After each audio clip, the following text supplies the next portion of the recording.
Tonight on PhillyCAM Voices, how can journalists do a better job in covering gun violence? A summit in Philadelphia offers some new reporter guidelines. The verdict is in. The city votes on SEPTA new gas plant in Nicetown, what it means on air pollution in the area. The Yeshi night market draws hundreds to Chinatown for good music, food, and culture. The legendary band Kool and the Gang is honored at the prestigious Marion Awards Gala. Good evening. Thank you for tuning in to PhillyCAM Voices. I'm your host, Amanda Johnson.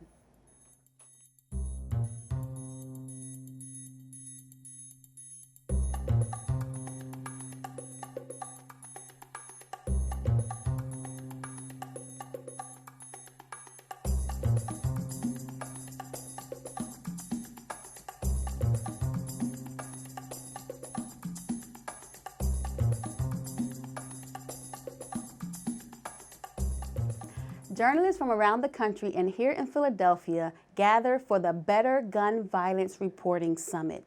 They ask, is there a better way to report on gun violence in communities? Reporter Monica Robinson takes a look.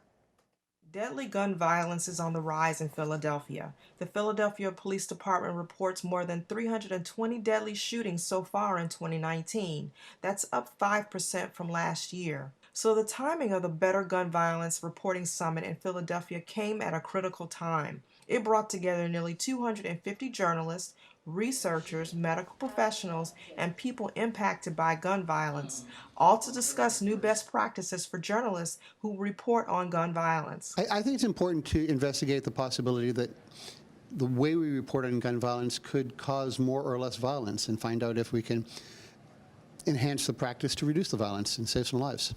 Jim McMillan is a former Daily News photographer. He's currently a fellow at the Reynolds Journalism Institute at the University of Missouri School of Journalism. He organized the summit. I've had anecdotal feedback suggesting that some reporting can fuel retaliatory violence. Panelists like reporter Nadege Green of Miami Public Radio talked about different ways to cover gun violence, perhaps looking at it in a way that really centers on the humanity in communities where gun violence disproportionately happens. Too often the media focuses on mass shootings, where we know that mass shootings are a very small percentage of gun violence. So while it's important to focus on those stories, we should give the same amount of energy and focus, compassion, care, and empathy to the communities for which this is a regular occurrence. So what would Green like to see changed in the coverage of community-level gun violence? When we talk about everyday gun violence that impacts our communities, where we're seeing 24-year-old black men killed, 20-year-olds, 14-year-olds, 15-year-olds even. All we know is young black man shot. First name Young, middle name Black. You know, we don't even hear their names, right? So even caring to find out who was shot, what was his name? What was her name? What neighborhood did they come from? What is the impact in the community from this shooting? You know, especially for school-age gun violence, 18 and under. Jonathan Bullington is an investigative reporter with the Courier-Journal in Louisville, Kentucky. He talked about how he started his career as a crime reporter, quote, parachuting into crime scenes. Kind of cover crime in this parachuting way in which you kind of jump into a community, write about whatever crime happened, spend as much time as you could, and then get out and go to the next one. And that was sort of a thing that I was trying to say here was that, you know, a way to maybe try to do it better is to avoid that by spending as much time as you possibly can in a community, getting to know as many people as you can in that community to write about gun violence appropriately. Elena Weiss with the organization Guns in America, based in Washington, D.C., emphasized that language and reporting matters. So one of my pet peeves that I mentioned during the presentation is the phrase officer-involved shooting. It really does very little to describe what exactly happened. It removes any responsibility from their shooter, and it removes any ounce of humanity from the person shot. Officer-involved shooting basically translates into police shot someone. It doesn't tell who they shot. It doesn't tell who the officer who did the shooting was. The reason why that kind of grates at me as much as it does is because if people aren't applying pressure, people being us, the media, aren't applying pressure to these people of authority in trying to figure out exactly what happened, what the circumstances were, then that's one person whose life kind of gets written off, and we as a public never really get to understand what happened. We probably never find out what that impact was on their family, how their community was affected. Weiss also believes journalists should not forget about the survivors of gun violence. People are shot and live every single day. Some of them, the physical damage doesn't have that much of a lingering effect, but for many of them, the trauma of it is something that they're going to carry with them every single day for the rest of their lives. Panelists also urged journalists not to call neighborhoods war zones because these are places where people work and live. They also said that they've moved away from the derogatory term urban gun violence and replaced it with the term community gun violence. They say language can easily criminalize a victim of gun violence in the arena of public opinion. 4 journalism students from Carver High School Engineering and Science in North Philadelphia attended the summit as part of a class trip. Ethan Rodriguez writes for the high school newspaper. I want to learn more about kind of why things are the way they are, and what can I do, me being the next generation, to sort of help stop, the cycle. Well, I wanted to learn more about the laws that go along with gun violence and really like what we're doing to help prevent these shootings. And I wanted to learn kind of like what we can do as journalists to help bring light to the problems that we have in these laws. Kit Bradley teaches the journalism class at Carver High School. She says she wants her students to use journalism to bring solutions to light. I'm going to have students that are here come back to class to kind of report on what they learned. I'm also here as a learner. I'm new to this as well, so I'm definitely bringing back resources for students. I'm definitely paying attention to what these journalists are saying and the different tips that they're giving me, so that for my next article, maybe if it is going to be about gun violence or something around that topic, what I can do to help, create these stories and help, maybe like make them more human. We also recently in our school community experienced a gun-related death, so this event is timely for us as a community, for our students, and the impact it's had on them. Jim McMillan plans to take the ideas submitted at the summit and produce a guide by next April on the best practices for journalists covering gun violence. Reporting for PhillyCAM Voices, I'm Monica Robinson. We have an update on a story we first brought to you in August. The city of Philadelphia has voted to approve SEPTA Gas Plant in Nicetown after 2 years of opposition from the residents and organizations. They say the plant will make air pollution worse in the area. Here's a look at the vote and the reaction to the verdict. My vote is city affirmed. In this matter, 32866, the majority vote is city affirmed. Regarding case number 32867, we'll poll the board. City affirmed. City affirmed. City affirmed. Thank you very much. That completes this matter before the board. Thank you very much.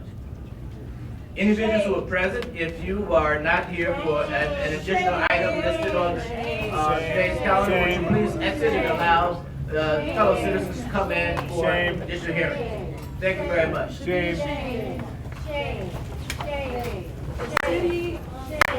I'm not surprised by the verdict. Unfortunately, this is a common tactic in dealing with, when city government deals with residents and community members who are active, is to wait them out over time. People have been recognizing the fact that the SEPTA plant is actually built and waiting to operate, and has been for some time. The reality is that I knew going into this that it was a long-term fight.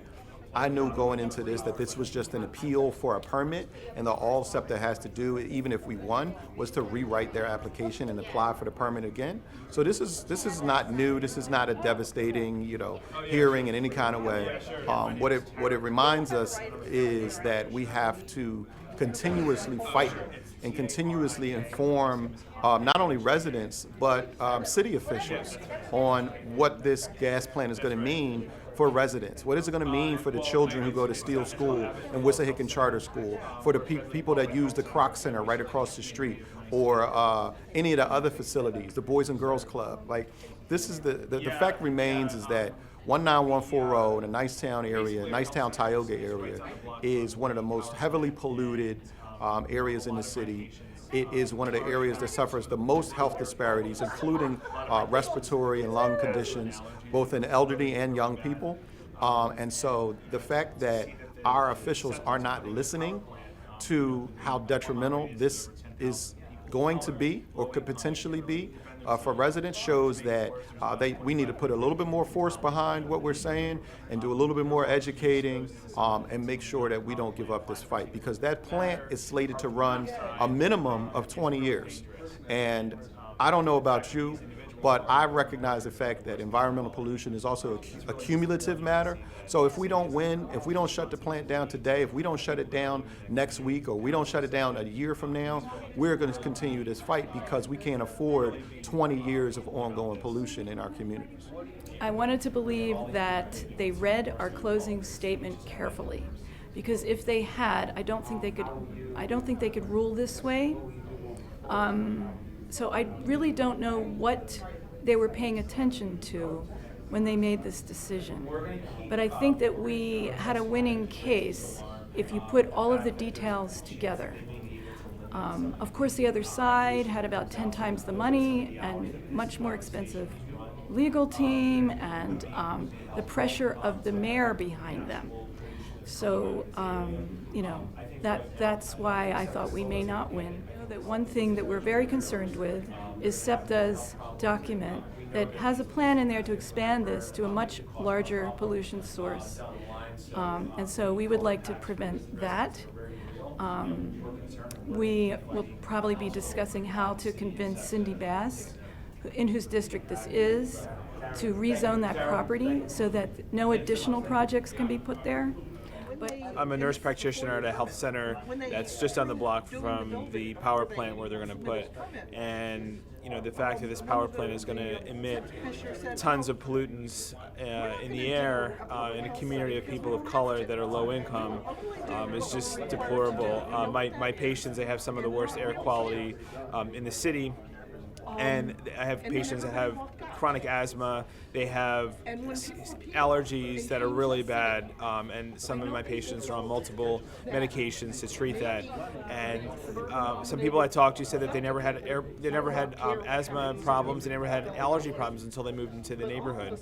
And then they're going to put this power plant right in that community for something that doesn't even really benefit those people that live in that community. I mean, it's going to fuel the regional rail line for people to go from center city to the suburbs, and a lot of the people in that community don't even use the regional rail line. So I just think it's a travesty that with the lack of consideration of the people who live in that community, and SEPTA is responsible for serving these people, and the city is responsible for protecting the individuals that live here. So the fact that they're not even going to recommend any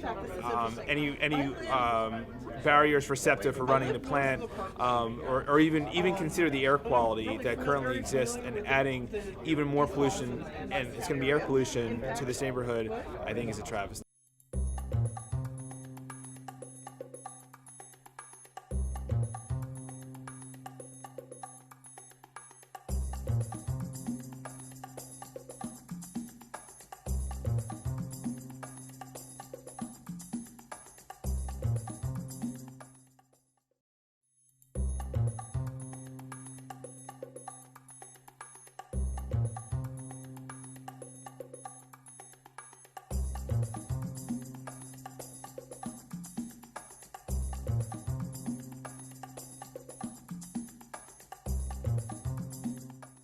The Pennsylvania Health Access Network, or PHAN, is working to make our healthcare system more affordable and accessible for all Pennsylvanians. Our Donald Terry went to Harrisburg for a hearing and has this report.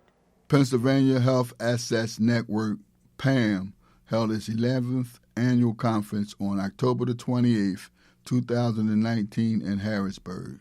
Advocates, legislators, and healthcare providers came together to discuss current topics in healthcare reform and the Affordable Care Act. Starting next year, Pennsylvania will be transitioning to a state-based exchange. Right now, there will be no changes, but starting next fall, you'll be able to enroll in the state-based exchange, and we expect premiums to go down anywhere between 5% and 10%. Policymakers acknowledge the need for this change because it had been proven to work in other states. And a health insurance exchange really empowers a state to run its individual market, to run it in the way that we think is best, to reach people in our state the way that we know that they need to be reached, and really to focus on stability when the federal government is creating instability, to focus on access when the federal government is restricting access, and all of those things. While it had been difficult to find common ground on the national level, Pennsylvania representatives were able to achieve bipartisan support for the law and bring savings to the consumers. And we had an opportunity to have a bipartisan discussion with the Republican leader of the House, Brian Cutler, found areas that we've agreed upon, areas that we may disagree upon, but I think we both have concerns about making sure that all Pennsylvanians have access to high-quality health care at a reasonable cost. When you look at the cost drivers, and this is what the Care Connections and many of the programs that are built in a similar way have realized, a very large portion of the costs are actually created by a small portion of the patients. So if you can help them get what they actually need, you can lower the cost for everybody else. It's massive. It is a lot of data, observations and mining and understanding what's driving those behaviors, but it's immensely important in terms of potential payoffs for us, and then I think we need to recoup that at the state level through our capitated rates. When I look to my role as controller, the most important thing I believe I can do, or any elected official can do, is to really be an advocate and to be a voice for the people whom we have the honor of serving. That it's not about us, but it's about making sure that we elevate those voices. PHAN also recognized healthcare heroes and community activists who committed time to advocate and tell their stories in order to move forward the state-based exchange system. And it is not a small group of powerful people sitting in some boardroom thinking only about profits and not about patients who are the actual stakeholders. It was sad to watch during the board meeting these 17 executives that held the future of my health care in their hands, playing on their cell phones, not paying attention to anything. But I made sure that they listened to us. We would still be a bunch of individuals wandering in the night, probably now without access to our doctors. But with that leadership and with that support, we were able to move a mountain. Enrollment in the state-based exchange will begin 2021. Tia Whitaker, the statewide director for outreach and enrollment with the community health centers, will help people navigate this new landscape. People are able to come to community health centers across the state and meet with navigators and certified application counselors to get information and assistance in enrolling in the health insurance marketplace. Reporting from Harrisburg for PhillyCAM Voices, I'm Donald Terry. Treehouse Books in North Philadelphia is helping children develop a lifelong love for reading and writing. It gives children and families free books. Reporter Jessica Mall shows us how this unique program is serving the community. Treehouse Books at 1430 West Susquehanna Avenue in North Philadelphia looks like any other bookstore or storefront library. One side is packed with books on shelves, drawings on the walls, and a little reading nook reached by a ladder that gives the place its name. The other half has tables and chairs that will soon be filled with children from a nearby elementary school. But a special magic fills the inside, where browsers can take a book off the shelf and keep it for free. Treehouse Books is a giving library. Treehouse Books was founded after a 2005 study explored how to revitalize the neighborhood, which is near Temple University. One of the conclusions was that a bookstore was needed. It was started by the three kind of main folks. There was a real estate developer, a professor at Temple University, and a Black Panther who was a community organizer out of the Church of the Advocate. And they quickly realized within a few months that Treehouse Books was not going to be a viable used bookstore, and so they quickly pivoted to a nonprofit model that would not just get books into people's homes, but also provide a space for people to learn how to read and to bridge the literacy gap in Philadelphia. So right now, kind of our staple programs are our after-school program, where we have a dozen or so kids that come from the local schools. We work for a few hours after school on homework help, and then one of the really unique things that we do here is we teach literacy through the arts. And so we have a professional artist come in every day. It's a different discipline, and they come in and they teach their discipline, and we use that to help increase literacy levels. Eso es verdad. Newspaper. ¿Eso crees? I come here every day. I do my homework and then we'll eat like snack and then we'll have a little free time and sometimes we'll go outside and do activities. Nephi Waters came to the after-school program when she was younger and still comes by to look at the books and to help with the younger children. Why did you like coming in here? Because I didn't have to go home and it was fun and my friends was here. And you still come in? Yeah, sometimes to help. Why? Because I like helping kids. Kids can also read off of tablets, but there's still something special about reading from a book. You know, we know that there is a certain feeling that comes from holding a book and from the smell of it and from the tactile kind of intersection with that, especially the younger a kid gets. The younger a kid gets, the better it is to have a book in their hand. Reporting from North Philadelphia, this is Jess Mao for PhillyCAM Voices.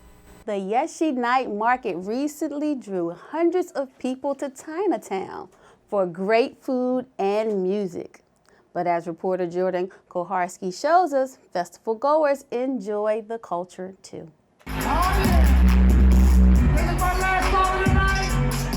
The Philadelphia Chinatown Development Corporation recently held its 9th annual Yeshi Chinatown Night Market. To find out more about the event, we spoke with Lamei Zhang from PCDC. The goal for the Yeshi Chinatown Night Market is to bring people who would otherwise not be familiar with Chinatown into this neighborhood.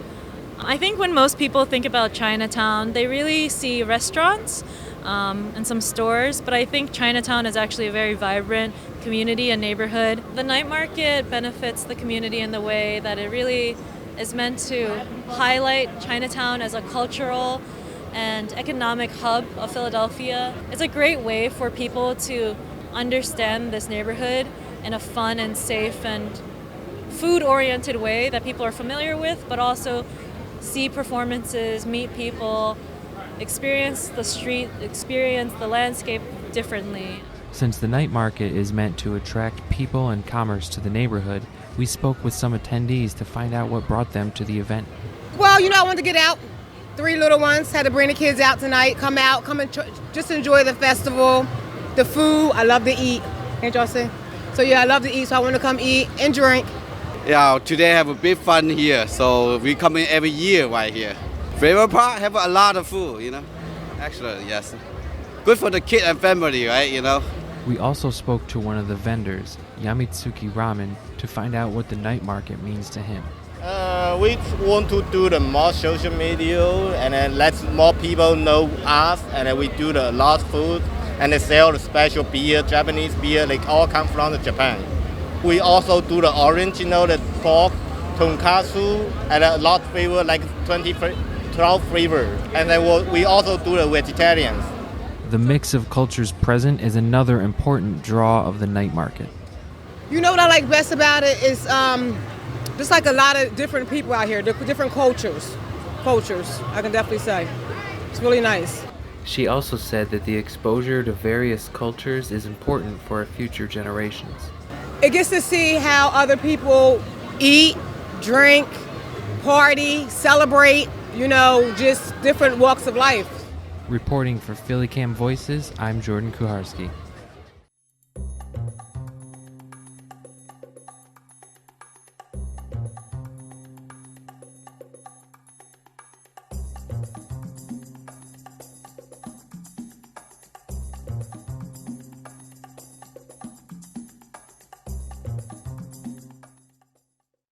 The prestigious Marion Anderson Awards took place at the Kimmel Center, honoring the legendary Kool and the Gang. They've had some hits that you probably know. Artoya Haynes takes us to the gala. The 2019 Marion Anderson Award Gala and Concert was truly a cause for celebration, with this year's honorees being none other than the legendary recording group Kool and the Gang. Internationally known for such hits as Celebration and Hollywood Swingin', Kool and the Gang also have a long history of charitable involvement that spans throughout their 50-year career. The band has supported a number of causes, such as Boys and Girls Clubs of America, Haiti Relief, Wounded Warriors, the National Underground Railroad Freedom Center, and many more.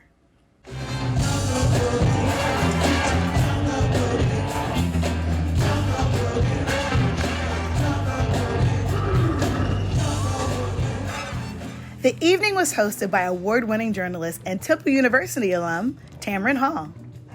Thank you so much for inviting me to host this honorable event, remembering our talented, fearless, and all-caring Marion Anderson. Perhaps a coincidence or perhaps a destiny. I'm proud to have also received a degree, as you heard, from Temple University right here in Philadelphia. I love to say that I was born in Texas, but I got my soul in Philadelphia. And so it is appropriate that I'm here tonight. 1, 2, 3. The night's performances were laced with some of the best in Philadelphia soul under the musical direction of Emmy Award-winning keyboardist Bill Jolly.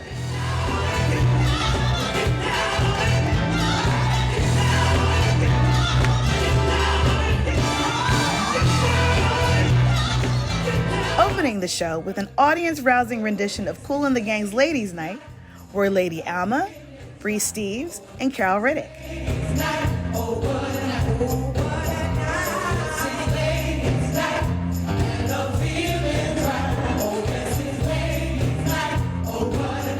DJ Jazzy Jeff, joined by recording artist Dane Jordan, gave the audience a musical history lesson with a set comprised of the many artists who have sampled Kool and the Gang's catalog throughout the years, including him along with Will Smith, aka The Fresh Prince, for their classic hit, Summertime.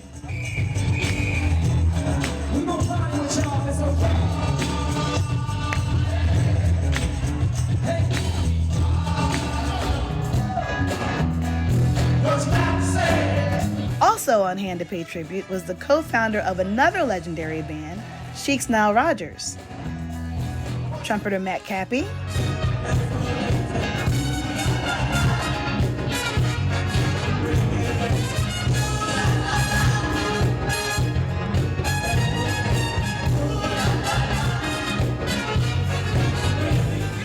Valerie Gaye and the Ever Ensemble,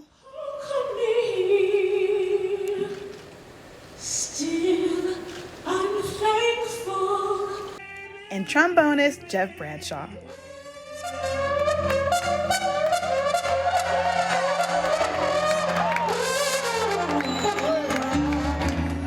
Funds raised by the Marion Anderson Award Gala and Concert will provide fundamental support for high school-age artists who have financial challenges through the award's signature philanthropic initiative, the Young Artist Study Grant. While accepting their award, the members of Kool and the Gang thanked the city of Philadelphia for its unending support. We want to thank our families for supporting us. We travel so much around the world. I mean, we just came back from Europe and many other places, but like I said, ain't no party after Philadelphia party. I'm Toya Haynes for PhillyCAM Voices.